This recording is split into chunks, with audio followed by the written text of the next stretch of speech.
Selamat datang di pembahasan mendalam kita. Kali ini kita secara khusus membahas kutipan menarik dari buku How to Win Friends and Influence People yang Anda bagikan. Betul. Fokus kita hari ini ke satu prinsip kepemimpinan yang ya kelihatannya simple tapi dampaknya besar. Prinsip kelima, biarkan orang lain menyelamatkan muka. Menarik. Ini kan tentang seni mengubah orang tanpa bikin mereka tersinggung atau ya jadi benci gitu. Iya, dan sumbernya, buku legendaris itu, memang isinya teknik-teknik hubungan antar manusia yang sudah terbukti banget. Jadi soal membiarkan orang lain menyelamatkan muka ini, kita sering dengar ya, tapi praktiknya itu kadang gimana ya, agak susah. Mm-mm. Apalagi kalau kita tahu kita benar, dan orang lain itu jelas salah. Kenapa sih menjaga harga diri mereka jadi krusial banget, bahkan saat kita mau ngasih koreksi? Justru disitulah, kekuatannya. Menyelamatkan muka itu bukan sekedar sopan santun biasa.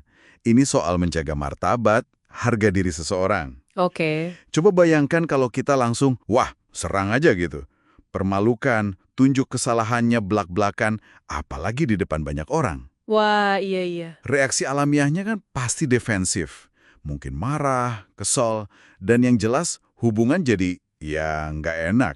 Pintu buat diskusi atau perubahan positif jadi ketutup. Masuk akal? Sebaliknya, kalau kita kasih ruang buat mereka menyelamatkan muka, itu kayak kita jaga jembatan komunikasi tetap utuh.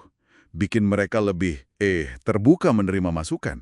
Benar banget, itu jadi ingat cerita dari Dale Carnegie sendiri di buku itu. Yang, wah ngena banget. Oh iya, cerita yang mana tuh? Dia cerita lagi di jamuan makan malam, terus ada pria di sebelahnya cerita lucu sambil ngutip sesuatu. Tapi salah sebut sumbernya, dibilang dari Alkitab padahal jelas-jelas dari Shakespeare. Oke, terus? Nah, Carnegie yang tahu persis itu dari Shakespeare langsung gatel pengen benerin. Mungkin ya ada sedikit rasa ingin pamer juga kali ya. Haha, bisa jadi. Kebetulan temannya, Frank Gammon, yang ahli Shakespeare, duduk di sebelahnya juga. Jadi mereka sepakat, oke, tanya Gammon aja deh. Nah, ini momen penentunya nih. Iya, dan disinilah bagian kerennya. Si Gammon ini bukannya membenarkan Carnegie, dia malah nendang kaki Carnegie pelan di bawah meja. Oh, Terus bilang, Dale, Anda keliru. Pria itu benar kok. Kutipannya memang dari Alkitab. Wah, wow, berani juga ya intervensinya. banget. Belakangan Gaman jelasin alasannya. Dia bilang, buat apa sih buktiin dia salah?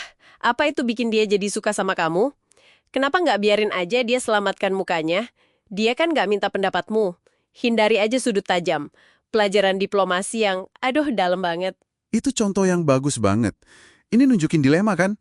Di satu sisi, Anda mungkin benar secara fakta, secara akademis. Tapi kalau kemenangan Anda itu bikin orang lain merasa kecil, harga dirinya terluka, Ya, ujung-ujungnya malah bisa jadi benci. Ingat pepatah lama itu. Orang yang diyakinkan tapi bertentangan dengan keinginannya, ya tetap ada pendapat yang sama. bener juga ya. Jadi, membiarkan orang menyelamatkan muka, itu bukan berarti kita jadi permisif atau cuek sama kesalahan. Bukan itu. Tapi soal memilih cara penyampaian yang lebih bijak. Nah, ini poin penting. Jadi bukan berarti kita diam saja, lihat kesalahan, tapi soal gimana cara kita ngasih taunya. Tepat. Mungkin bisa dengan, ya ngobrol empat mata gitu. Fokus ke masalahnya, bukan nyalahin orangnya. Atau kasih kesempatan dia nemuin salahnya sendiri. Betul sekali. Banyak cara taktis yang bisa dipakai. Mungkin bertanya dengan halus yang bisa mengarahkan dia ke jawaban yang benar, atau kasih feedbacknya secara pribadi, jangan di forum besar. Oke. Intinya, itu perlu empati dan ya kecerdasan sosial. Mikirin perasaan orang lain dan dampak jangka panjang dari interaksi kita. Ini benar-benar relevan buat Anda renungkan sehari-hari ya. Pasti ada aja kan situasi entah di kantor sama teman atau keluarga di mana Anda perlu kasih masukan atau koreksi. Pasti ada. Nah, gimana caranya Anda bisa melakukan itu tanpa bikin suasana jadi kaku atau orang lain merasa, wah diserang gitu.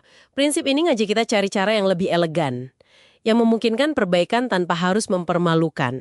Setuju?